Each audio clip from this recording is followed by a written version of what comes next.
A big part about selling to people, and sales messaging in particular, is answering questions that nobody's actually asked you, but they're kind of there. And that's what we're talking about in today's episode of the Daily Sales Message podcast, where every single day I share a piece of simple and actionable advice. It's designed to help you feel more confident and sell more stuff too. Unspoken questions. Now, I'm sure you've done this yourself when you've bought from somebody, because they're generally the questions that are a bit direct, maybe even a bit rude, a bit selfish, but they're there. Things like, can I trust you? Are you any good? Is it worth the money? What happens if it goes wrong? There's all sorts of questions that your buyer may never actually ask you out loud because they don't want to embarrass themselves or embarrass you or come across as rude.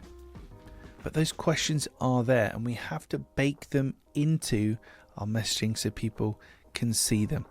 There can also be questions that people just forget to ask in the heat of the moment, but it will actually change their buying decision. Two of the most common ones are time investment. So how much time do I have to put into this and how long will it take? And energy or work requirements. So do I have to do anything, or do you do this for me? Now, I might forget to ask those. Not because I'm ashamed or I feel it's rude or anything, I'll just forget. But if I don't have those answered, it's going to affect my buying decision.